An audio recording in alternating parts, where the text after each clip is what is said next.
thank you very much, Ahmed, for the kind introduction, and welcome to this morning session, which is, I think, also one of the most challenging and thrilling, and that is the aortic dissection. So I was asked to give you my thoughts on whom to treat with an acute aortic dissection. And I could make it easy with just one slide. That is, always treat acute dissections with a TEVAR. And the tips and tricks is you need a 2 centimeter long proximal sealing zone. You should oversize the stent graft by not more than 10 to 15%. 15 centimeter long stent graft seems to be fair enough, and you prolong if it's not good enough. You shouldn't use any bare stents in the proximal part, and you should check for the true lumen, which is often in the inner curve, so that you don't place a stent graft in the false channel. And then rapid pacing is very helpful, as is overlay technology.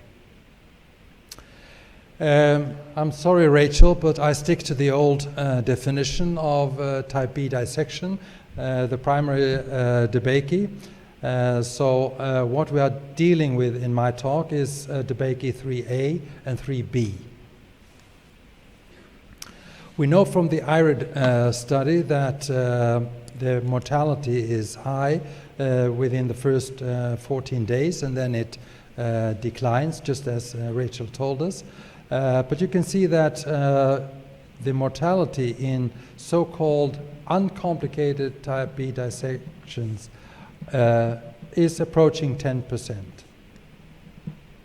And what is the reason for the mortality? Well, it is in most of the cases malperfusion. In some cases you will have a rupture, but malperfusion drives morbidity and the mortality. So we have different endovascular solutions. You can do either a fenestration or branch vessel stenting. And as you can see here, you will have a very good patency, but the mortality is relatively high, and that I think belongs to the fact that these patients are in with a malperfusion, and it's not therapy driven. Just recently, the Norton group published better results for their fenestrations with no mortality in the later years. So if we add them, 𝗏𝗏 was Norton, and Norton is 𝗏𝗏, and then you can see that the patency rate is still high, but the mortality has gone down a bit to 19%. Voltaire in the 1700s told us that the art of medicine consists of amusing the patient while nature cures the disease. That is not true for aortic dissection, though. With the TEVAR technology, we try to use the natural forces. And this sailing boat, you can see, has got the wind on both the left and the right side, and then there is no driving force, so it just stands still. But if you have the wind on the right side, then you will have the flow coming down as it should. Too much flow or stormy weather, like here Hurricane Ian, it's not Hurricane Jan, it's Hurricane Ian, you have to stop the flow. And the flow during deployment of the stent graft.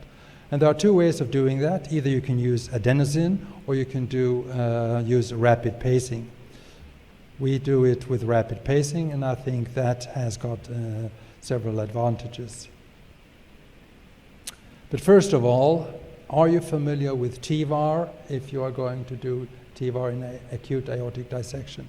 If you haven't done a sufficient amount of TEVAR in normal cases for a thoracic aneurysm, then you shouldn't start doing it in acute dissection. I will show you some cases, and here you can see an acute dissection where the false channel is seen and the inner membrane is also easily detected here. And there was no flow in the left limb, and this is not a thrombus. This is the inner membrane that is not attached to the wall. And then by placing a stent graft, you can redirect the blood flow in the right lumen, and then you will open up the limb. Here is another case with an acute type B dissection. And I want you to look for the inner membrane, which is where you see the stent graft. I'll do like this. You can see it very nicely. This is the inner membrane, and this is the false channel. And you can appreciate that when deploying the stent graft. Here another case with a malperfusion of the left kidney. Placing a stent graft proximally will redirect the blood flow. Okay, it's not quite perfect here with attachment, but you have restored the blood flow to the left kidney, which is the primary aim. Overlay technology, 3D, 2D reconstruction is of importance because that will help you locate where you have the branches, where to look out for trouble. And we use the Philips. There are others that are exactly this as good as the Philips system. You just have to get acquainted with the system that you are going to work with.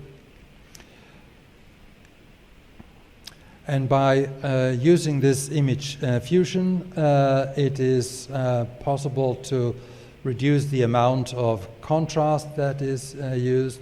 You reduce the OR time, you reduce the fluoro time. And here it's deducted down to just TEVAR patients, and you can see that by using the overlay technology, you reduce the procedure time as well as the radiation time.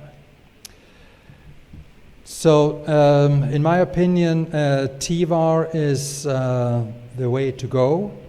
Open surgery is actually obsolete, and we did some years ago this comparison, and you can see that with respect to mortality, TEVAR is much in favor over open surgery, and this goes also for paraplegia.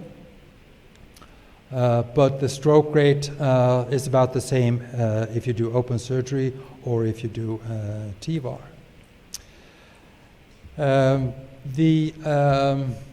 There has been a paradigm shift during the last 20 years. So in many countries, the TEVAR technology is the one that is used in first place for complicated type B dissections.